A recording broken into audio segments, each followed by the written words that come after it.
ahora simplemente les voy a comentar Aguilar Fontanar.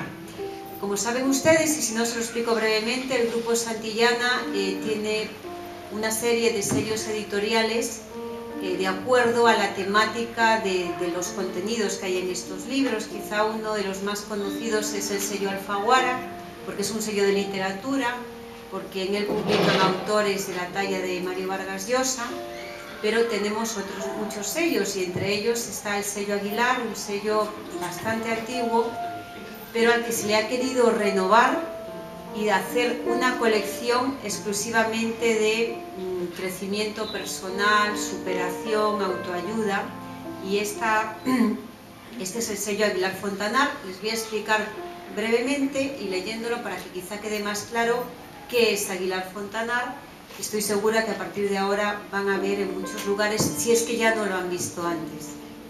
Aguilar Fontanar es una colección del veterano sello Aguilar que nació a comienzos de 2009, es decir, tiene poco más de un año, con el propósito de satisfacer la creciente demanda sobre temas relacionados con el desarrollo personal y la búsqueda del sentido de la propia vida.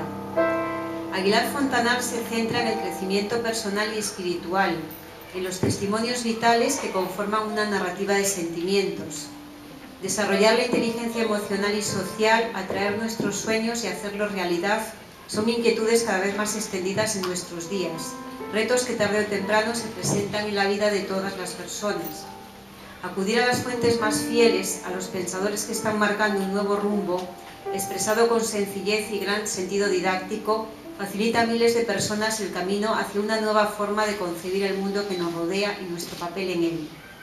Los libros de Aguilar Fontanar son obras que nos ayudan a comprender que el destino de nuestras vidas está en nuestras manos.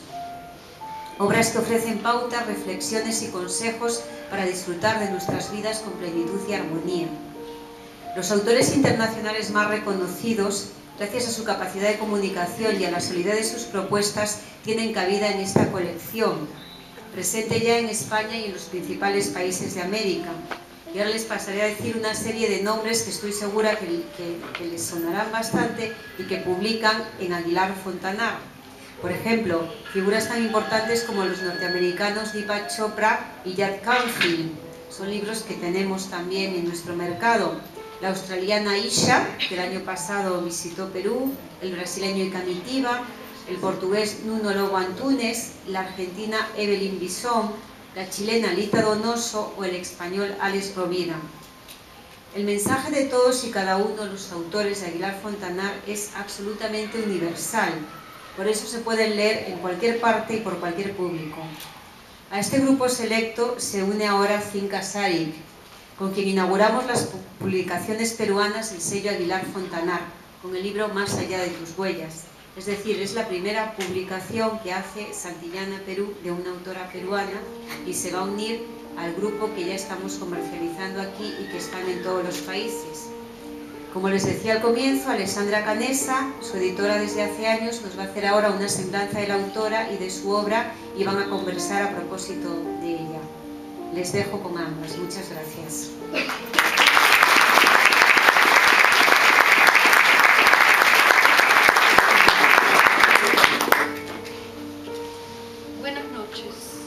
Buenas noches, gracias por acompañarnos, antes que nada. Empezaré por decir que muchos conocen a Cinca como autora de libros para niños y niñas. Acá veo que muchos son sus amigos, así que la conocen desde otros puntos de vista también. Especialmente cuando hablamos de los libros de Cinca, es sumamente conocida por su personaje Ainhoa la Estrella, que es una extraterrestre que los niños conocen muy bien y que en los próximos meses contará con el cuarto título de la serie. Si no la conocen, los invito a ver la página de Cinca porque tiene una cara realmente extraordinaria. Pero ese es un tema aparte. Esta noche les voy a hablar de Cinca. Cinca es pintora de paisajes marinos y abstractos. Yo no sé si todos lo saben, pero tiene unos paisajes maravillosos de mar. No son esos, pero casi. Y se consagró como escritora hace más de 25 años. cuando sacó su primer libro, La esencia de la vida. Fue un libro, imagínense, 25 años atrás. Vendió más de 15.000 copias y se agotó. En todos estos años no se ha vuelto a publicar, pero eso nos hace ver que Cinca ya escribía sobre crecimiento personal. Esa primera obra era de crecimiento personal y era un género prácticamente desconocido en el Perú, y ahora se define como autoayuda. Todos hablamos de él como de autoayuda.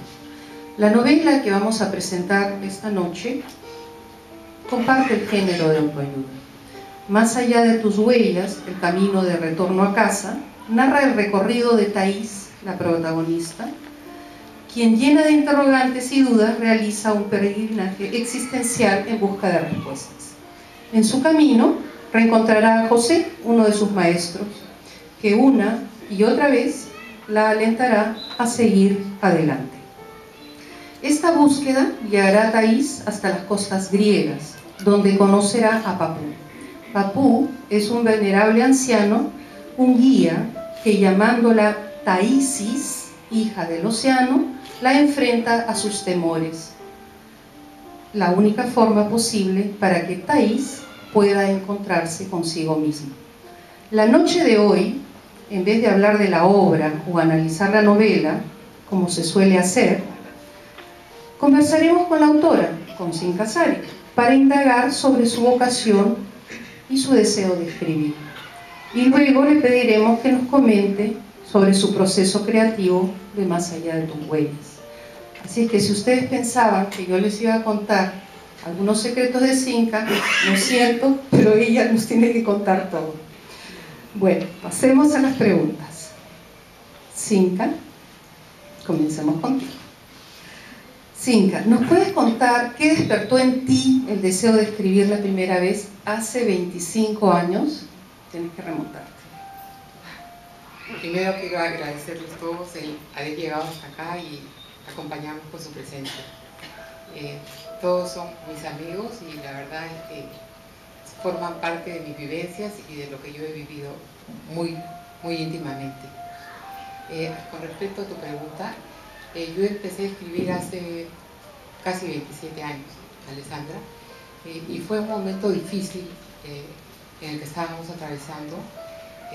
El Perú estaba un poco convulsionado, creo que el mundo entero estaba convulsionado, y fue en ese momento, cuando son momentos de crisis, cuando las circunstancias de nuestras vidas se hacen un poco más duras a veces, y nos enfrentamos con cosas que nos hacen reflexionar, porque creo que en los momentos de crisis es cuando la persona se hace muchas preguntas y trata de encontrar una salida a todas estas cosas que nos están aconteciendo, y yo pensé que la mejor manera era expresar mis sentimientos ante la impotencia que a veces sentía de lo que estaba sucediendo en nuestro país.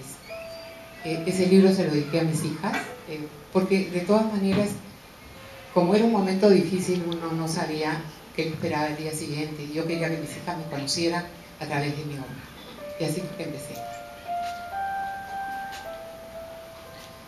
Recordemos que eran años de terrorismo, y lo que Cinca no ha dicho, pero yo voy a decir, es que ellos especialmente se encontraban amenazados en esa época. O sea, eran épocas en que te llamaban a la casa, te amenazaban, te decían cosas horribles, y uno salía, ¿se acuerdan? Salíamos de la casa y no sabíamos si íbamos a regresar, si íbamos a tener luz, si íbamos a tener agua, si los chicos iban a regresar bien del colegio, ¿qué podía pasar? Bueno, esas son las épocas que le dicen a Cinca que ella tiene que escribir. Sí, porque es el momento en el que tú piensas cuáles son los valores de la vida y qué es lo más importante, y es por eso que la llamé al libro La esencia de la vida, que es realmente lo que uno valora, ¿no? No las cosas materiales, sino las cosas espirituales, las cosas que te hacen crecer como persona. Ahora, ella está hablando de escribir, pero una cosa es escribir y otra cosa es publicar. Entonces vamos a preguntarle a Cinca qué sucedió para que, además de escribir, se animara a publicar. Bueno, la verdad es que yo era nueva en todo esto y no sabía a quién acudir para que me dijera, no, tu libro es bueno, vale la pena que lo publiques, porque de todas maneras publicar un libro hay que ser bien atrevida, ¿no? Cuando es la primera vez y no conoce. Y tuve la suerte de que en ese momento se encontraba en Lima Okmandino, que era el gurú de la autoayuda y el crecimiento personal, y me fui al Hotel Crillon con mi manuscrito y esperé que firme los libros y le dije, quiero que leas mi manuscrito y que me digas si es bueno. Lógicamente nunca pensé que me iba a contestar porque era un hombre muy ocupado, pero un día estaba en mi oficina y mi secretaria me dice, le ha llegado un sobre con un sello.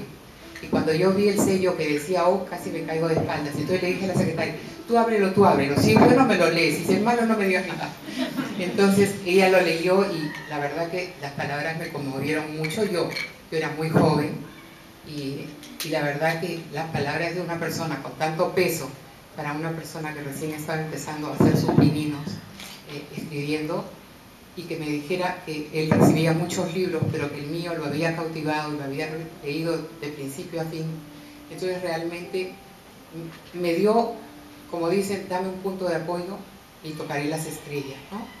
No necesitan uno nada más que una sola palabra para tomar confianza y creer en uno mismo, ¿no? Yo creo que se la debo. Dime, y después cuando publicaste el libro, ¿qué recuerdos te dejó? ¿Y cómo te sentiste? ¿Y qué más pensaste de Mandino?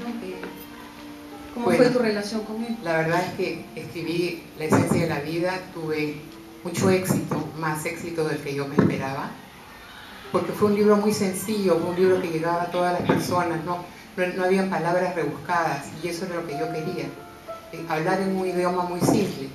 Y él siempre me decía, dama bella, por favor, nunca dejes de escribir, tienes mucho que darle a este mundo. Me emociono. Bueno, sí, por suerte, realmente uno cuando habla de cosas que le gustan, que le traen recuerdos, se emociona. Y eso es bueno, ¿no?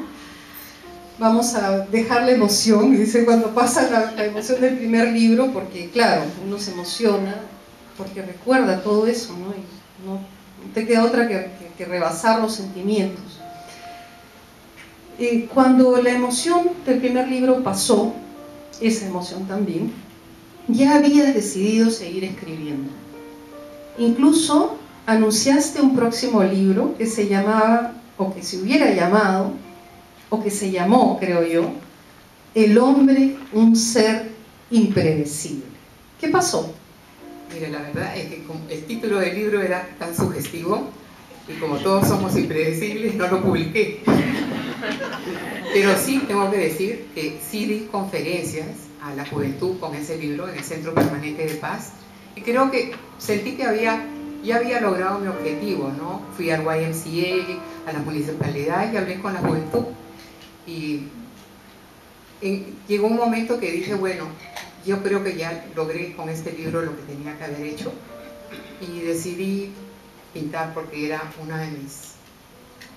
Pienso que cuando uno escribe se entrega mucho, ¿no? Y cuando uno pinta, los colores, el dibujo o lo que tú plasmas, el cuadro te entrega mucho a ti. Es como una retroalimentación. Y yo pensaba que necesitaba pintar para después, lógicamente, mi vocación era escribir. Pero como todo artista, una cosa va con la otra, entonces decidí que iba a dejar de escribir por un tiempo, seguir pintando, hasta que sucedió algo en la vida de Okmandino, un septiembre como ahora. Él falleció y como me sentí en el deber moral de seguir escribiendo, porque ya su voz, aunque sigue siendo leída, ya no iba a seguir, y pensé que me tocaba.